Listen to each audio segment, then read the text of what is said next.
ఇంకో హీరో ఎవరని చెప్పారు చెప్పండి? ఆయన మీరనే కదా, మీరు మా హీరో. నేను హీరోనే, మీరు లెజెండరీ హీరో. లెజెండరీ హీరో మీరు, నేను కాదు మీరు. సూపర్.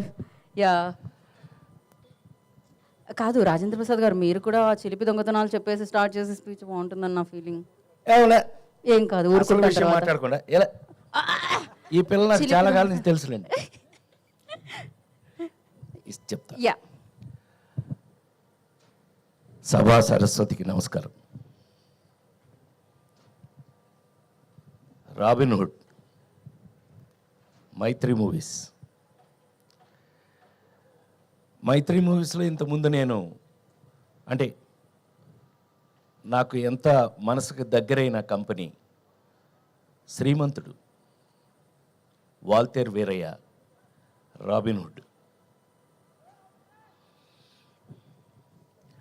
నాకు ఒక చిన్న డౌట్ వచ్చింది అమ్మాయి, నువ్వు చెప్పలేదు, నువ్వేమన్నా కెలుగుతావు ఏమనుకున్నా కెలగలా నువ్వు, నేను గెలుగుతాను ఇప్పుడు. ఏమండి, నేను వచ్చిన దగ్గర నుంచి చూస్తున్నాను, ఎక్కడ పోస్టర్ కానీ ఎక్కడ నా ముఖం కానీ ఈ ఏరియాలో ఎక్కడ కనపట్టలా. సార్ ఈ ఆన్సర్ మీరు వినాలి సార్, వినాలి. మీరే కాదు ప్రేక్షకులు కూడా వినాలి. ఎందుకంటే మిమ్మల్ని చూడాలంటే డబ్బులు ఇచ్చి టికెట్ తీసుకొని చూడాలి అని. అబ్బా, ఈ పిల్ల మొత్తం మీద మా ఊళ్ళో మాట్లాడినట్టు మాట్లాడిందండి. మా ఊళ్ళో వాళ్ళు చెప్పినట్టు చెప్పింది. నిజమేలే, నువ్వు కొంచెం తెలివైందనివి, కొంచెం కాదు బాగా తెలివైంది. అమ్మో, నువ్వు జాగ్రత్త నోట్ చేయి. ఎక్కడ ఒక్క బొమ్మ కూడా నాది కనపడలేదు, నేను ఎందుకు ఇక్కడికి వచ్చాను అని మీ అందరికీ డౌట్ రావచ్చు. కానీ నాకు తెలిసి మొన్న కల్కి, లగ్గం, జనక అయితే కనుక అంతవరకు చూసుంటారు నన్ను.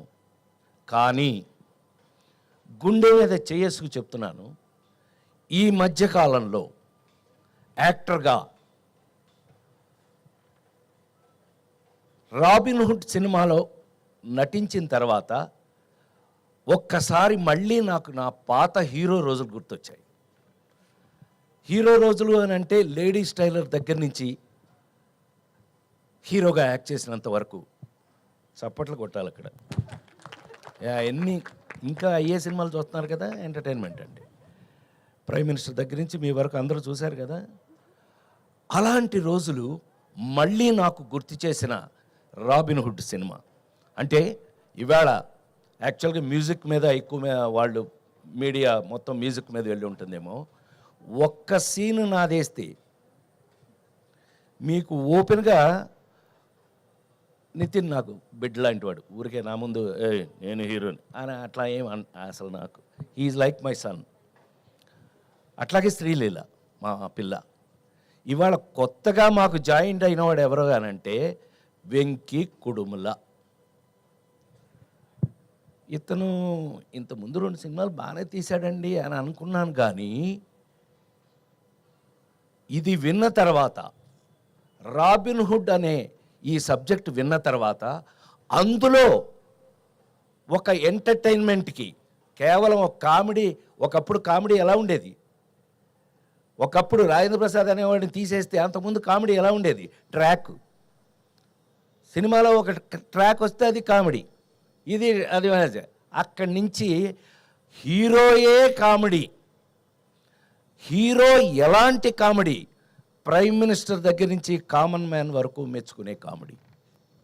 అంత గౌరవాన్ని దాన్ని తెచ్చుకుంటే, దాన్ని నేనెంత అదృష్టవంతుణ్ణి అంటే 5 జనరేషన్లుగా దాటుకుంటూ మీ దాకా వచ్చి, వెంకీ అబ్బాయి హీరో విను, నువ్వు 5 జనరేషన్లు దాటుకుంటూ వచ్చాను నేను.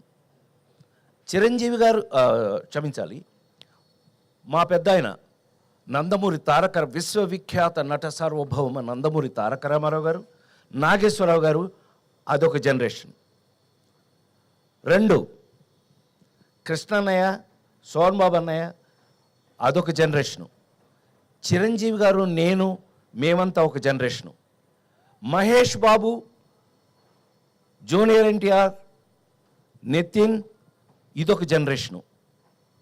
ఇప్పుడు కొత్తగా జనరేషన్ వస్తుంది. మొత్తం 5 జనరేషన్లని దాటుకుంటూ మీ ముందు నిలబడిన నేను ఇంకా కూడా ఇలా ఫ్రెష్గా ఉండడానికి కారణం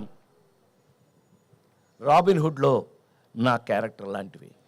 ఈ విషయాన్ని మీరు రేపు 28వ తారీఖున థియేటర్లో, ఈ మధ్య థియేటర్లో కూర్చొని హాయిగా ఫ్యామిలీతో చూసుకునే సినిమాలు లేవనే కంప్లైంట్ దాటి ఒక అద్భుతమైన ఫుల్ ఎంటర్టైన్మెంట్ మీకు మంచి కథతో, నేను అదే చెప్పాను. రాబిన్ హుడ్ ఏంటండి దొంగ. రాబిన్ హుడ్ అంటే దొంగ కదండి, వాడు ఇంగ్లీష్ సినిమాల నుంచి దొంగ కదా. అవును, ఈ సినిమా ఈ కథ చూశాక మన ఇంట్లో కూడా రాబిన్ హుడ్ లాంటి దొంగ ఒకడు ఉంటే బాగుండు అనిపిస్తుంది మీ అందరికి. ఇది గ్యారంటీ. ఇది కేవలం నేను ఒక ఫంక్షన్లో మీ అందరికీ మీ ముందు మాట్లాడడానికి నేను చెప్పట్లేదు.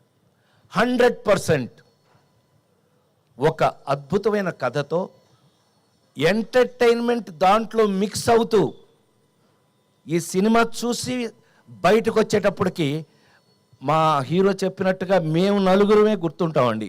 లేదంటే సత్యంగా నేను నా పేరు మార్చి వేరే పేరు పెట్టుకుంటాను. అంత కాన్ఫిడెంట్గా, అంత ఎంజాయ్ చేస్తూ, నేను ఆ రోజుల్లో హీరోగా చేసిన రోజులు గుర్తొచ్చినాయి అంటానికి కారణం అది. ఆ రోజుల్లో ఇలాగే ప్రతి సీన్ని ఎంజాయ్ చేసి, ప్రాక్టీస్ చేసి, దాన్ని పర్ఫెక్ట్ చేసి యాక్ట్ చేయటం జరిగేది. ఈ రోజుకి ఇన్ని రోజుల తర్వాత మళ్ళీ నేను ఈ సినిమాని అలా చేయటం జరిగింది అని 100% గుండె మీద చేసుకు చెప్తున్నాను. అట్లాగే ఈ సినిమాలో మనకున్న అదృష్టం ఏంటంటే, మా నిర్మాత రవి చెప్పినట్టు అన్ని డిపార్ట్మెంట్స్లోనూ, మ్యూజికల్గా, టెక్నికల్గా, అన్ని డిపార్ట్మెంట్స్లోనూ అందరూ ఇష్టపడి చేశారు. నాకు అసలు ఇవాళ ఈ మధ్య చాలా కాలం అయిందమ్మా ఇంత ప్లెజెంట్ ఫంక్షన్, ఇంత ప్లెజెంట్గా ఉండటం ఈ మధ్యకాలం చాలా రోజులైంది. అసలు టు బి వెరీ ఫ్రాంక్, నువ్వు అన్నమాట 100% నిజం. ఇంత ప్లెజెంట్గా ఉంది, ఇంత పాజిటివ్ వైబ్రేషన్తో ఇవాళ జరుగుతున్నటువంటి ఈ ఫంక్షన్. నిజంగా మీరందరూ మా మీద ఎంత ప్రేమతో వచ్చారో మాకు తెలుసు. దయచేసి నోట్ చేసుకోండి, 28వ తారీఖు నుంచి, ఈ నెల 28వ తారీఖు నుంచి దయచేసి థియేటర్లోనే చూడండి. ఆ సెల్ ఫోన్లోనూ, ఆ ఇంట్లో టీవీల్లోనూ. ఎస్, సినిమా ఇంటికి వచ్చేసింది. ఎస్, సినిమా అనేది ఇంటికి వచ్చేసింది. ఓటీటీ పేరు మీద, వేరే ఏ పేరు లేదా అయితే ఏమే, మొత్తం మీద సినిమా ఇంటికి వచ్చేసింది. కానీ నిజంగా థియేటర్లో కూర్చుని ఫ్యామిలీతో సహా చూడగలిగినటువంటి ఒక అద్భుతమైన సినిమా మనకు దొరికితే కనుక అంతకు మించిన ఎంటర్టైన్మెంట్ నాకు తెలిసి ప్రపంచంలోనే సినిమా అంటే అద్భుతమైన ఇంట్రెస్ట్ ఉన్నది ఇండియాలో, అందులోనూ మరి ముఖ్యంగా సౌత్ ఇండియాలోను, అందులో మరి ముఖ్యంగా తెలుగు వాళ్ళకి సినిమా అంటే ఎంత ఇష్టమో నాకు తెలుసు. నేను 48 సంవత్సరాలుగా సినిమాలో ఉన్నాను. నేను మీ అందరి ముందు ఈ రోజుకి నాకు ఇంత అద్భుతమైనటువంటి అవకాశం ఇచ్చిన నా కంపెనీ, నా మైత్రి మూవీస్. నేను శ్రీమంతుడికి మీకు విషయం తెలుసో లేదో అండి, శ్రీమంతుడి సినిమాకి జనరల్గా ఫ్యాన్స్ అందరూ ఇష్టపడతారు. అంటే నాకున్న అదృష్టం ఏంటంటే Chiranjeevi fans, Balakrishna fans, Nagarjuna fans, Venkatesh, అందరి ఫ్యాన్స్ నా ఫ్యాన్స్. అది నాకున్న అదృష్టం. ఎందుకనంటే అందరికీ కావాల్సింది బేసిక్గా ఎంటర్టైన్మెంట్కి మించిందే ఉందండి. టెన్షన్స్ అన్నీ జీవితంలో మనకు కావాల్సినవి ఉన్నాయి. అందుకని మరొకసారి మీ అందరి ముందు సవినయంగా నేను రాబిన్ హుడ్ సినిమాని 100% మీరు ఫ్యామిలీగా వెళ్ళి 28వ తారీఖు నుంచి థియేటర్లో, అద్భుతమైన థియేటర్లో ఆ ఫీల్ తోటి సినిమా చూడండి.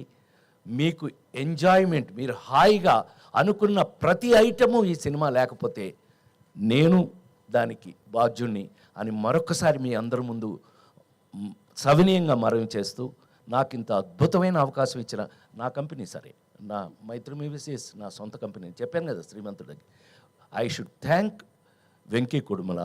నువ్వు అంత అద్భుతంగా నన్ను, ఇప్పుడు త్రివిక్రమ్ దగ్గర నుంచి, మీ గురువు త్రివిక్రమ్ దగ్గర నుంచి, అనిల్ రావుపూడి దగ్గర నుంచి అందరూ నా మీద ప్రేమతో ఈ జనరేషన్, నేను అన్నానే 5 జనరేషన్లు దాటి వచ్చానని, ఈ జనరేషన్ రచయిత దర్శకులు కూడా నాకు ఇలాంటి పాత్రలు రాయటం నా అదృష్టంగా భావిస్తూ, దీనికి అవకాశం ఇచ్చినటువంటి, మనం ఎప్పుడూ అనుకుంటూ ఉంటాం నాకంటే నాకు వచ్చిన అవకాశం గొప్పది అని. సో ఇలాంటి అద్భుతమైన అవకాశం దొరికినందుకు మేము నిజంగానే, అంటే ఇవాళ ఎంటర్టైన్మెంట్లో ఛాలెంజ్ చేసి చెప్పడం కొంచెం కష్టంగానే ఉంది. ఎందుకంటే కామెడీ షేప్ కొంత మారుతూ వెళ్తుంది, కొంత బూతు ఆ టైప్లో వెళ్ళిపోతుంది. అలాంటి స్టేజ్లో మళ్ళీ మా హీరో చెప్పినట్టు ఒక అద్భుతమైన ఆర్గానిక్ కామెడీ అన్నాడు. అద్భుతమైన మాట అన్నావు, ఇది నేను ఎప్పుడు గుర్తుపెట్టుకుంటా. అద్భుతం, organic.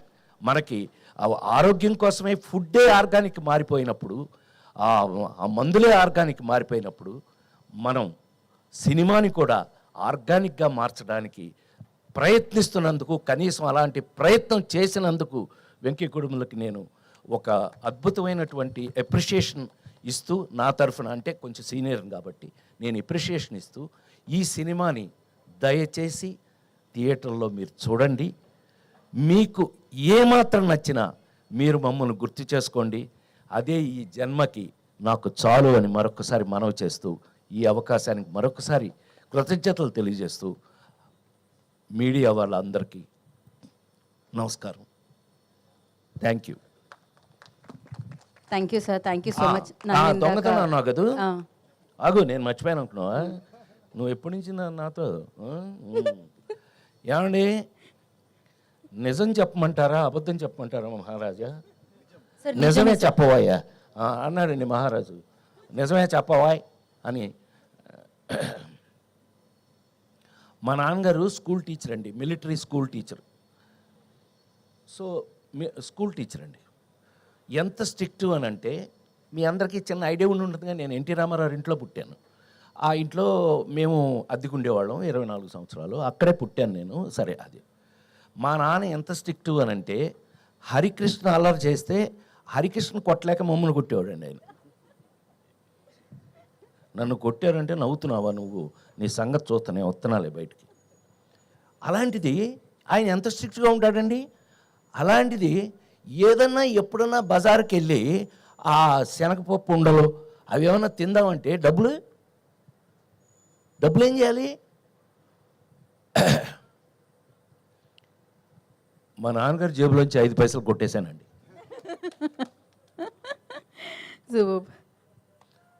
Let us frankly agree.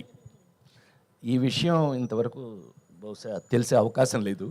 So చిన్నప్పుడు అలాంటివి అసలు వీటికంటే మరి ముఖ్యంగా ఏంటంటే, మా ఇంట్లో 4 బ్రదర్స్ 2 సిస్టర్స్ అయితే అందరిలోనూ మా నాన్నగారి దగ్గర ఎక్కువ దెబ్బలు తింది నేనే. కారణం ఏంటంటే, పక్కింట్లోంచి జామ చెట్టు ఎలా కనపడుతుండేదండి, దానికి గుత్తులుగా కాయలు ఉండేవి, అద్భుతంగా పండేవి. ఎవడు ఊరుకుంటాడంటే చూస్తూ మనం పైకెక్కి మా నాన్న లేదు స్కూల్ నుంచి వచ్చేటప్పుడు చాలా టైం అవుతుంది, కరెక్ట్గా మనం చెట్టు పైకెక్కి కరెక్ట్గా కాయలు కోసేటప్పుడు ఆ ఇంటి ఓనర్ ఒక ఆవిడ, పాపం మొగుడు లేడు ఎవరు లేరు, ఆవిడ ఒక్కతే ఉండేది. ఆవిడ వచ్చి కింద కర్రచ్చుకుని ఉంచునేది. మా నాన్న వచ్చేదాకా నుంచుని మా నాన్నగారు రాగానే చూడండి మీ వాడని చెప్పేది. ఈయన పైకి చూసి పొయ్యిలో పెడతారు పేళ్ళు, ఐడియా ఉంది కదా, ఆ పేడు ఇరిగేదాకా కొట్టేవాడు మా నాన్న. సో ఇలా చాలా దొంగతనాలు దెబ్బలు. కానీ నేను గోపాలకృష్ణ లాంటి వాడిని దొంగతనం చేసే పైకి వచ్చాను. Thank you very much. Thank you Rajendra Prasad గారు, thank you so much. So yes, trailer కోసం we all are eagerly waiting అండి. ఏంటంటే దాని అనౌన్స్మెంట్ వీడియో ఏమన్నా మీరు క్యాప్చర్ చేస్తున్నారు? అంటే ఇప్పుడు